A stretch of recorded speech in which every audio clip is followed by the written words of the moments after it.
Can't remember who it was that I heard saying that in one of their videos, but I really liked it. And also because my given name means beloved, she who must be loved, and just love in general. And I like that. So I've decided, at least for the moment,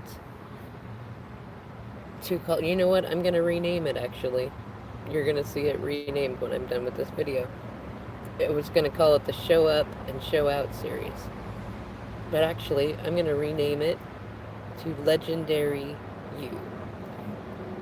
And I'm renaming it to that because what I offer to you in this series is the opportunity to craft a life that is so amazing to you that it feels legendary, and that you can look around you and see others around you looking at you, feeling like you are legendary. The legendary friend, the legendary lover, the legendary parent, the legendary whatever it is that you want to be, whatever it is you want to feel like. And part of the fun of this is that, well, for one thing, it's mostly me having fun with me, even when you join me. And that's what I want to teach you, is to teach you how to have fun with you, no matter who is on the journey with you or not. The other reason for this is that we all need to recognize, as Spirit has been calling to tell many of us, that we are the examples. We are leaders. Thank you, Divine Maverick. Actually, now I'm thinking about this was partly from what you had said, even. We need to surrender to our own leadership abilities. And the way to get there, 222 on the clock, is to love ourselves so much that we can't help but to allow in such fun and delight and abundance and peak state and high vibration and presence, whatever words you want to call in, whatever things you want to feel, whatever intentions you want to manifest, we're going to go towards those. And we're going to have fun. We're going to play games with each other, with ourselves. And we're going to stand in our own light. Because I know a lot of you who are going to be called to this series, who are just going to find it the most delicious thing. You've been holding yourself back. And I know, because I've been holding myself back. It reminds me of a song that came out recently. Like, it's a brand new song, and it's a country song called Trouble Knows Trouble. And I am definitely trouble, and I know trouble coming from miles away. It's funny because my DM's mom also told him, when he told her that he loved me and wanted to leave his situation for me years and years ago, that I was trouble and he better run. And she was right. But not necessarily the bad kind of trouble. The good kind of trouble. The kind of trouble that wrecks you in all the best kinds of ways and builds you up in even better ways than you ever thought was going to come. And I'm turning this light onto myself, and I'm offering it outward to those of you who feel like you are ready to also stand in your own light and create some chaotic good, some absurdity, some growth opportunities for joy and gratitude and just all the delicious, juicy things that are around. And I mean, part of why I started with calling it the Show Up and Show Out series is I was thinking of that song by Bruno Mars, the I call it Don't Believe Me, Just Watch, but that's not what it's called, Uptown Funk. But it's that part, don't believe me, just watch, and like this is for those of you who are in a stage in your spiral cycle, on your map and your journey, whatever you want to call it, who are Like you're at that precipice where it's not that you, like, you have nothing that you really need to prove to anybody, but you're also in a place where you got some time. You got some things that you could do. Spirit's been telling you, have fun and let me show you off. Like, for those of you who are really feeling called to that, this is a good place to start your journey with me.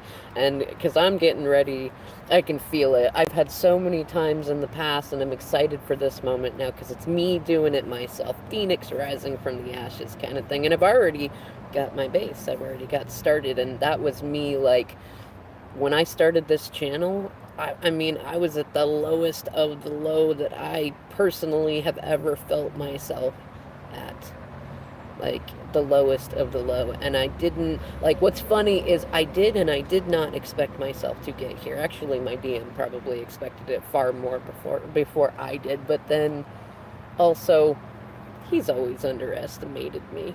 And the wonderful thing is that of what I have done over the last year and a half, from what you've seen me do, if you've been following the channel, or if you're somebody who knows me personally, what you watched me do, and like people don't even know yet. I'm laughing because in the past I would have felt entirely conceited to be sitting here talking about all the things that I've done, but really, I think it's time to start talking about all the things that I've done because, well, maybe not all of them, but the most fun ones. I don't know, maybe I'll share all of it. I'm not really ashamed of a whole lot anymore. I can't think of anything in my head that's like, I'm so ashamed of that. I worked really hard to be grateful for myself and my story and the contrast.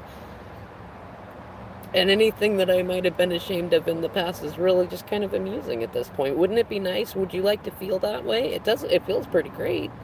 In any case, what I want to start with in this series, which will be renamed Legendary You, is that if you want to get here to where I'm at, where you can look back at your past and be like, wow, look at what I survived. Look at what I thrived in that nobody thought that I could. Look at all the things ahead of me, to the left of me, to the right of me. Look at all the choices that I have. Look at all these options that I have. Look at how I feel like I have it all even before I have it all.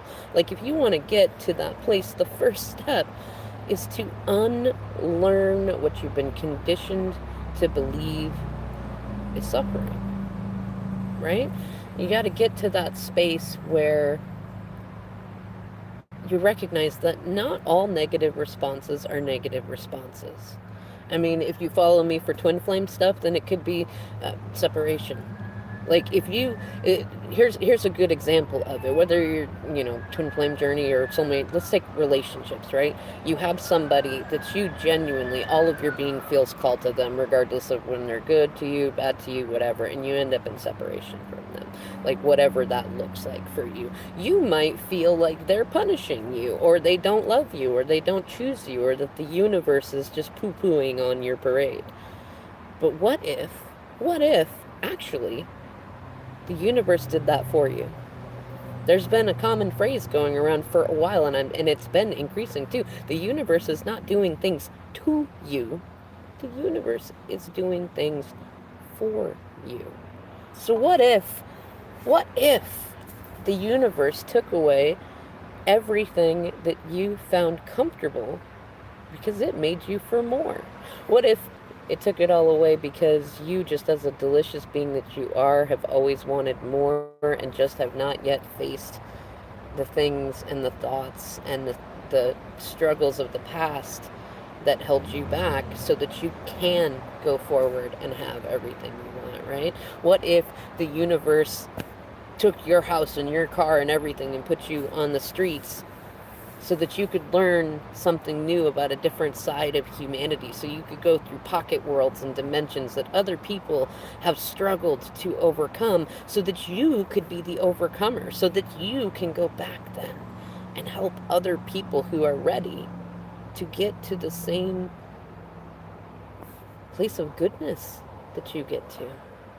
What if the universe helped assist you in creating a story so unbelievable or so interesting or with so much struggle in the beginning, so that when you choose to love you, and you're in the space where it's then past tense, where you chose to love yourself a long time ago, and now you're in a space where you can tell your story without feeling ashamed of it. What if the universe did that so you could have that story, so you could share it, so that other people can go, well, damn, if they can do it, why can't I do it?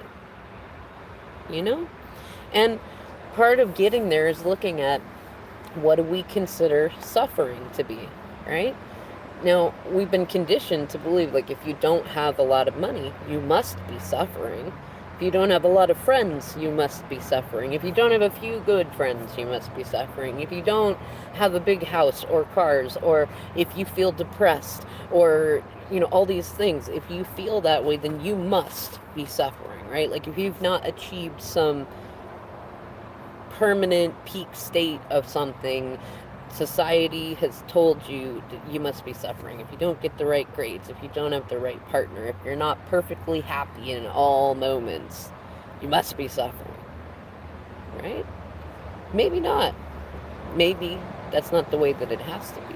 What if you start seeing things as a flowing spiral, a map, a yellow brick road, if you will? Like, what if when supposedly bad things happen, that they are actually good things? They are actually confirmations of good things coming, that you intentionally, with your head and your heart and your soul, called in. What if you're already getting everything that you wanted, and you've just been delaying it because you've been operating under conditioning that society gave to you about what it means to suffer versus what it means to be satisfied and successful and healthy? All those things, right? So this is where it starts. This is where you show up and you show out and you decide to really glow up and stop holding yourself back. And if you're going to join me on this, I'm intending on a whole lot of fun. I still got some more weight loss goals to meet. I've already set my intention to be free of smoking by the end of the year, and I'm thinking it'll probably be much sooner than that, because I think I underestimated myself on how quickly I can get there. And I'm going to be putting more effort into helping you embrace the absurdity of you, whatever way that looks like, and love it, and be able to help other people glow up. And there's a whole lot of other things that I'm getting ready to do too, and I don't even know what all they are, but I know from my past history, which I will share as I find ways to use my experience and knowledge to help connect with you, help you connect with yourself, and help you go there. That, I mean, I've already done some really amazing things that people, like, I know people that have outlived, that they will far outlive me and have not done half the things that I've done. And I used to look at it like, oh, I haven't really done anything. But when I'm looking back at it now, I'm going, what the hell was I thinking to, like, be down on myself? I've done a lot of incredible things, and now it's time to focus on something I love doing, which is helping, not to heal other people, not to lift other people up, but, as Maverick so divinely said in her last video, to provide environments where you can lift yourself up, you can heal yourself, and then you can do amazing things and feel supported by the universe, whether I stick around or not, whether you stick around or not, whether life as you know it completely transforms and looks more incredible than you ever imagined it being in the first place. If that sounds like fun to you, I hope that as soon as I am done with this video and I create the little playlist of Legendary You series, that you will continue to join me, that you'll email me at wickedlydivinefeminine@gmail.com, that you might send some donations, which are always appreciated, to polyventurous@gmail.com, and that you'll join me on Patreon, Instagram, Facebook, wherever you want to connect. I even I'll have to fish it out. I have a phone number that you can call and text, Google lines, that we can reach out in all sorts of ways. We can connect, and you can get where you want to go next, wherever that is, and whatever that looks like. I'll see you in the next video.